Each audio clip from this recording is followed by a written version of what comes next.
Okay, what a day for a daydreaming boy. So I just finished the second mock draft. I'll probably do a dozen of these things by the time I'm all said and done with them. But this is the second one. Pretty happy with it. I will say one thing right off the top that I hope I don't get the first pick. And say what you will, but I don't think the first pick actually helps you at all because you get the first pick, and then in a snake draft you get the 20th and the 21st. And I had to go with a goalie, Andrei Vasilevsky, right off the top.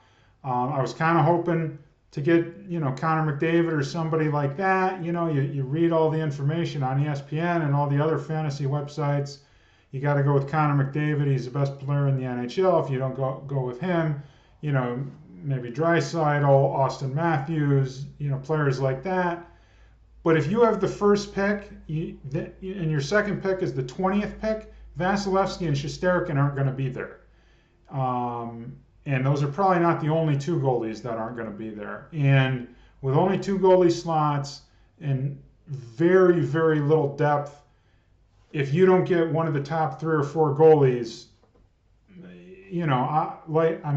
if you've been following the channel, last season I had a severe goalie problem. Definitely didn't want it this season.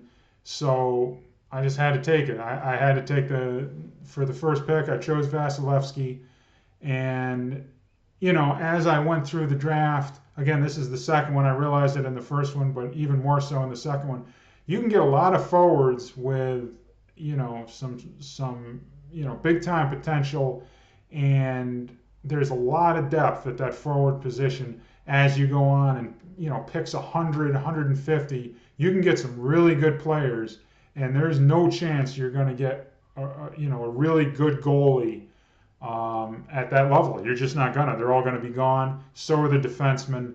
So, I had to go with Vasilevsky. So enough with that. Vasilevsky went one. Then with pick 20, it was nice to have pick 20 and 21. That was cool. But I think I'd rather have like pick, 8 or 9, something like that. Maybe 6. Who knows what. But I can't. Waiting till 20 is just crazy. Anyway, so I did get Victor Hedman at 20. I don't know how the heck I pulled that off. And then with the next pick, pick 21, Roman Josi. So already I'm a little like, how did I just get Victor Hedman and Roman Josi with picks 20 and 21? And as I'm going down the list, you'll see, like, I know these are mock drafts, so maybe people don't take them seriously. I did take it seriously. And the names that I got throughout this draft, especially in the later rounds, were just ridiculous. How Roman Josi goes 21st and Hedman goes 20th. I don't see that happening in a real draft, but whatever. So 40th pick, Moritz Seider. Again, 40th. That'd be a little surprising if he's really available. Then 41st, John Tavares. Had him and Seider last season, so I was a little more familiar with Tavares and Seider than maybe some other names, which helped. 60, Sergei Bobrovsky. I know he's not going very high in drafts, like his average draft position. I think it's higher, obviously, than 60, but it's not very high. I don't know why. He's a former Vezina Trophy winner. Now, I know that doesn't necessarily mean much because I drafted Marc-Andre Fleury, and he kind of wet the bed there, especially in the beginning of the season. So, take that for what it's worth. But he is the goalie for Florida who just won the President's Cup last season. I believe Florida won the President's Cup last season, if my memory serves me correctly. So that alone should get him a bunch of wins. I just don't understand why people are so down on him. But anyway, so that was pick 60. 61 was Chris Letang. Again, pick 61. Chris Letang is still available at pick 61. I just can't see that happening in a real draft. Pick 80, Jack Hughes. That I can see happening in a real draft, which is kind of sad, to be honest. I had Jack Hughes on my fantasy team last season. I mean, other than the injury, of course. He is unfortunately, quote unquote injury prone, but I mean, he is a hell of a player. There's no question about it. Former first pick overall just a few years ago, and I think has really done nothing but improve each and every year. Made the All-Star team last season. I don't know what else you could want out of him right now. Pick 81 was Evgeny Malkin. Again, pick 81 for Malkin. That's kind of nuts. Speaking of nuts, pick 100 was Braden Point. Again, I know he got injured in the finals there. And I think if he was healthy, I think Tampa Bay might have won that series. I definitely think they missed Point a lot. Pick 101, Brad Marchand. And again, if you've been following my season, or if you had followed my season last season, a lot of these guys I had on my team last year. So I am probably a little biased because I am a little more familiar. But, I mean, can you argue with Braden Point at pick 100? 101, Brad Marchand? I mean, I know he's coming back, I believe, in December, mid-December, something like that. So I know he's going to be out for a while, but at pick 101, you still get Brad Marchand. Speaking of, getting players at value, pick 120, I got Patrick Kane. Again, this is a mock draft. This isn't a real draft, so no way do I think Patrick Kane's going at 120, but I don't know. Pick 121, Devin Taves, another defenseman. I really wanted a solid defense and solid goaltending. That's why I had to pick Vasilevsky number 1. It was between him and Shesterkin. But again, if you have pick 8 to 10, I don't think either one of them are going to be available. So that's why I had to pick him number 1. And in this mock draft, Shesterkin did actually go number 2, which I thought that was interesting. So where are we? Devin Taves at 121. Nazem Kadri at pick 140. It's kind of nuts. Matt Boldy, I went with him. He did really play well, especially towards the end of the season last season. And I think he's a name you want to keep an eye on. So Matt Boldy from the Minnesota Wild at pick 141. Then I did go auto pick for pick 160. I got Anders Lee, and 161 Travis Sanheim.